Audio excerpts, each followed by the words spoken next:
და მე ეს გავაკეთე ქუთაისში. იციან ეს ქუთაისელებმა ძალიან კარგად მასწავლებლის ხელფასი 4-5 ჯერ მეტი იყო ვიდრე მთელ საქართველოში, თბილისში და სხვაგან. და მისაღები გამოცდების გარეშე იყო მიღება და პროფესორის და ამათ ხელფასები სულიად სხვა სისტემა იყო. ჩვენ ჩავალთ ქუთაისში და შევკრიბავთ დიდ აუდიტორიას და განსაკუთრებით ის ხალხი მინდა მოვიწვიო, ვინც ჩემს მიმართ არ არიან კეთილად განწყობილი და პოლიტიკურ პარტიებში არიან სხვადასხვაში და მოვიწვიო ესენი. და უთხრა მე გამოვალ იქ და ვიტყვი რომ 100-150 რაიმეს ვიტყვი, აი ვინმე თქვას დარბაზში რომ ეს ტყუილიაო. თუ ის მართალი იყო და შეიძლებოდა მაშინ, რატო არ შეიძლება და რატო არ შეიძლება დღეს უკეთესად. ეხლა ლაპარაკობენ ძალიან ბევრ ქვეყანაში რომ რუსული სკოლები გავაუქმოთო. კი, მაგრამ როდის იყვეს რომ გავაუქმე? რომელ წელში იყვეს?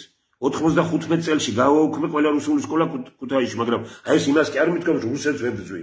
ჩემი პოზიცია იყო რომ საქართველოში უნდა იყოს მხოლოდ ქართული სკოლა, გაძლიერებული ინგლისურით, გერმანულით, იტალიურით, ფრანგულით, რუსულით, რომელიც გნებავთ. მაგრამ უნდა იყოს ქართული.